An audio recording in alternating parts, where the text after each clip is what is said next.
In a heartbeat, my world was shattered when my husband's voice, cold and harsh, blared through the phone. "Why do you always fall apart when I need you?" he scolded, seemingly blind to the urgency that had sent me rushing to the hospital with our unborn child's safety hanging in the balance. "We're starving here, waiting for your awful cooking, while you're off lounging in the hospital," he went on, his tone completely devoid of empathy. He announced he'd had enough and was going out to eat with his parents, leaving me to find my own way home. His frustration pierced through the phone, blaming me for a crisis I had no control over, and only deepening my fear and worry for our unborn child, whom I was desperately trying to protect. I was once a dedicated cosmetic salesperson, known for my passion and commitment, with a collection of awards and a stellar reputation to prove it. My job fueled my confidence and was a source of immense pride. Meeting my husband felt like a fairy tale come true, leading to a whirlwind romance and marriage. However, the joy of discovering I was pregnant brought a difficult decision: leaving my job to reduce the risk of miscarriage, a choice I made for the sake of our family's future. As I faced the challenges of pregnancy, my husband's support began to dwindle. What had started as shared excitement soon turned into frustration. Simple tasks that once seemed easy now felt monumental, and my efforts to meet his expectations often fell short. "Where's my lunch?" he would ask, only to dismiss the simple sandwiches I managed to make, criticizing my sensitivity to smells. His words were cutting. Pregnancy is not an illness, belittling my struggles and leaving me to fend for myself.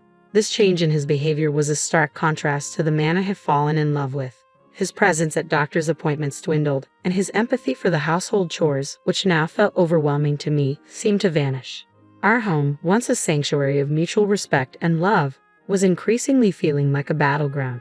I was left trying to protect not only my own well-being but also the health of our unborn child, desperately hoping that we might find our way back to understanding and support.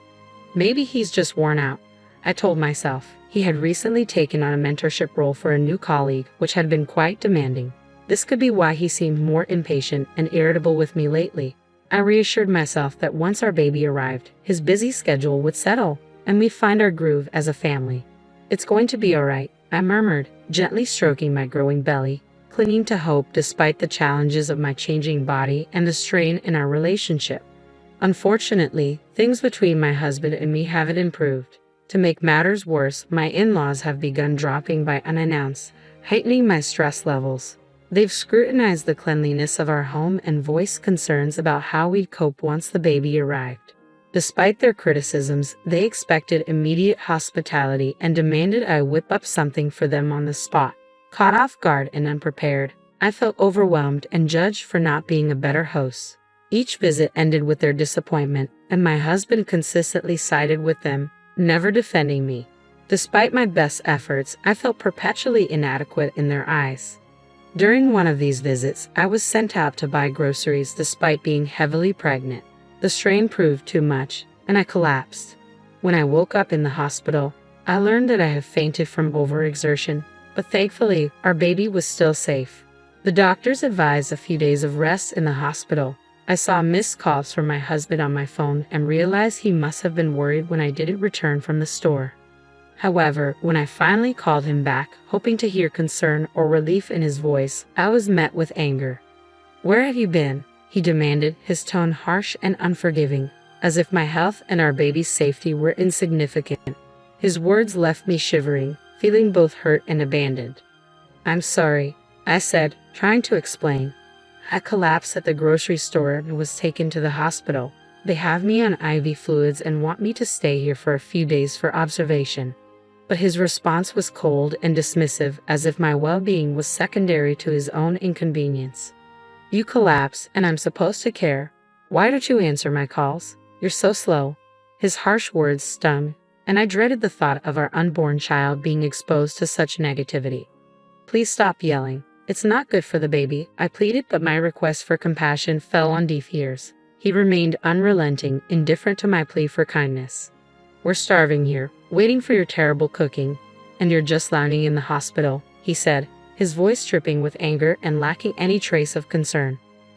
His clear intention to go out with his parents and leave me to manage on my own, despite my condition, was crushing. His harsh words made me flinch, and not wanting to expose my baby to any more negativity, I ended the call, feeling profoundly alone and disheartened. As I returned to my hospital room, tears began to flow uncontrollably. In that vulnerable moment, a comforting voice reached out to me. "Are you okay?" I looked up to see Helen, a customer I had grown close to during my time as a cosmetic salesperson, offering me a towel. Recognizing her immediately, a wave of relief and warmth washed over me. "Helen, is it really you? I'm so glad you remember me," she said with a warm smile. Our unexpected reunion felt like a twist of fate, a much-needed reminder of kindness and human connection during my darkest hour. Helen had been more than just a customer. After a painful divorce, she had lost her self-confidence and stopped wearing makeup altogether. I vividly recalled the day I approached her at the cosmetics counter, offering to help her try some new products. The transformation in her appearance was more than just physical. It marked a moment of emotional healing and a step towards regaining her self-esteem. Over time, Helen became more than a client. She became a friend. But 5 years before I left my job, she had suddenly stopped coming, and I had always wondered what had happened to her. Now, here she was, a beacon of support at a time when I needed it most. "I had come back hoping to reconnect with you, Helen," she said, her voice tinged with surprise and disappointment. "When I visited your old workplace, I was taken aback to learn that you had left." "I'm sorry for dropping in so unexpectedly," Helen explained with a chuckle. "I've been working abroad, running a business, and it's been incredibly busy. It's been ages since I've had the chance to enjoy America and its cuisine, so I decided to come back once things calmed down a bit. And of course, right after I tried to find you, I ended up here with appendicitis." Her laughter brought a sense of lightness to the situation despite the circumstances. "It's only in the early stages, so medication should sort it out. And honestly, if this had happened while I was still abroad, the treatment costs would have been sky high. In a way, I'm relieved it happened here," Helen continued, her optimism and familiar smile proving as infectious as ever. This unexpected reunion lifted my spirits, and we began to joyfully reminisce about the past. As our conversation grew more heartfelt, Helen, with her ever-kind smile, gently inquired, "You don't have to share if you're not comfortable, but I noticed you seemed upset earlier. Is everything all right?" Feeling a deep trust in Helen, not just as a former customer but as a true friend, I felt compelled to open up.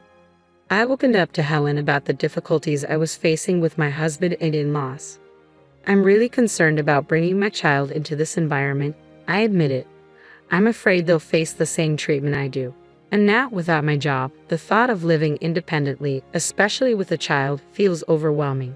To my surprise, Helen made an incredibly generous offer. "I actually have an apartment that you could use. I manage a few properties as part of a project I developed on some inherited land. It's a cozy 2-bedroom with a separate bathroom, soundproof walls, and it's in a safe neighborhood close to supermarkets and a police station. There's no need for a deposit at the moment, and you can start paying rent whenever you're ready. It's a really good deal. What do you think?" Helen's enthusiasm was unmistakable, and her offer was so genuine it made me laugh in disbelief. "Are you sure you can offer it at such favorable terms?" I asked, deeply moved by her kindness. "Absolutely," Helen replied with a warm smile. "I trust you to take great care of the place, and I think it's crucial to support each other during tough times. You're more than welcome to stay there," she assured me, her generosity evident. Helen's unexpected kindness was a beacon of hope, providing not just a place to stay but a chance for a fresh start. Eager to support someone she valued, Helen offered her apartment, an act of generosity I couldn't turn down. With heartfelt gratitude, I accepted her offer. Days later, after receiving the doctor's approval, I left the hospital and moved straight into the apartment Helen had prepared for me. Her remarkable generosity was evident in how effortlessly she had arranged everything over the phone. I didn't go back to the home I had shared with my husband. Instead, I embraced this fresh start in Helen's warm and cozy apartment. Despite feeling guilty for not paying rent immediately, Helen reassured me with a laugh, insisting there was no rush. While my husband was at work, I quietly returned to our old home to gather my belongings, only to realize how little there truly felt like mine. The house seemed as empty as the ache in my heart within its walls. Helen's support extended beyond the apartment. She introduced me to a lawyer who had previously assisted her, reinforcing my decision to pursue a divorce. The lawyer's encouragement became a beacon of hope, and as each hospital visit confirmed the health of my growing baby, my resolve only grew stronger. During one such visit, as I stepped outside, my heart sank when I saw my husband waiting for me. Panic surged through me, and despite my best efforts to flee, my pregnancy slowed me down. He confronted me about the lawyer and our new living situation, gripping my arm tightly. I stood my ground, insisting that any discussions about the divorce, compensation, or child support be handled through the lawyer. His demands for me to return and his refusal to provide support were met with my firm refusal. As my husband tried to drag me back, a young woman intervened. Her name was Rebecca, and she was clearly familiar with my husband. Stepping in front of me with a protective stance, Rebecca's presence shifted the dynamic of the confrontation. The tension between her and my husband was palpable, but Rebecca stood firm, refusing to let him take me against my will. Her resolve, coupled with the implied threat of calling the police, gave me a glimmer of hope and the courage to assert myself in the face of this unexpected conflict. When my husband heard the mention of the police, he looked alarmed and quickly left. I felt an overwhelming sense of relief that made my legs go weak. Rebecca quickly moved to my side, offering support. "Are you okay?" she asked gently as I apologized, expressing how grateful I was for her help. Without hesitation, Rebecca called a taxi for me, insisting on ensuring I got home safely. Despite feeling guilty for causing her trouble, she reassured me it was no bother. When I shared my address, Rebecca was surprised to discover that I lived just below her. It was a happy coincidence that we were neighbors. Rebecca, with her cheerful and caring demeanor, turned out to be a new employee at my husband George's workplace. She had reported George's inappropriate behavior, which led to his removal as her mentor. George was notorious for his lack of empathy towards female employees, often making insensitive remarks about personal matters like menstruation and marriage. Rebecca's experiences echoed my own, highlighting the troubling behavior I had endured from him during my pregnancy. 3 weeks after our meeting, Rebecca and I had become good friends, enjoying dinners together and sharing our lives. She informed me that George had been transferred to a subsidiary company following numerous complaints and issues at work. It turned out that Rebecca was the daughter of Helen, the successful businesswoman who managed several properties, including the apartment I was staying in. George had previously boasted about handling Helen's account, but his behavior ultimately led to a reassessment of his professional standing. Helen had advocated for George's transfer after uncovering his misconduct both at work and towards me. Rebecca, resourceful and determined, had tackled workplace issues independently without leaning on her mother's influence. However, upon discovering my connection to Helen, she felt a stronger sense of duty to act. Helen encouraged Rebecca to compile all evidence against George, which contributed to his transfer. With George now facing reduced income and an increased workload, his situation had markedly changed. Helen's advice to me, drawing on her extensive experience, was to remain resolute and not be swayed by any attempts George might make to elicit sympathy. Her guidance was a source of great reassurance, coming from someone with such expertise and understanding. After deciding to divorce George, he attempted to reach out through our lawyer, expressing how challenging work had been and how much he missed me. He even apologized and pleaded for a chance to reconcile, but I remained resolute in my decision to proceed with the divorce. Supported by Helen, George ultimately had no choice but to accept the divorce terms and agree to pay child support and damages over time. My next significant hurdle was dealing with my in-laws, particularly my father-in-law, who was overly eager about the baby being a boy. I could sense trouble brewing, and my concerns were soon validated. One day, as I was about to leave, my father-in-law grabbed my arm. Having followed Rebecca in an attempt to confront her, he instead found me. He demanded that I surrender the baby once born, insisting that the child was the family's heir. Despite my efforts to escape, his grip was firm and unyielding. Just then, a commanding voice cut through the tension, demanding my father-in-law release me. Before I could react, Rebecca executed a precise judo move, sending him sprawling to the ground. It turned out that Rebecca, a top-ranked judoka with national titles, had mastered judo to protect herself and her mother during challenging times. She confronted my father-in-law, condemning him for ignoring George's behavior and trying to interfere in my life. Rebecca firmly defended my right to move forward, making it clear that any interference was unacceptable. As the sound of approaching sirens grew louder, I realized Rebecca had called for help before stepping in to rescue me. My mother-in-law, who had been waiting nearby in the car, observed silently as the police arrived and took both her and my father-in-law into custody. In the aftermath, my father-in-law was arrested, and after some reflection, my mother-in-law chose to divorce him. She decided to start anew, moving back to the countryside to live a life free from external pressures. Despite George's pleas to accompany her, expressing his frustration with his job and the legal battles, she firmly refused, prioritizing her own fresh start over his desires.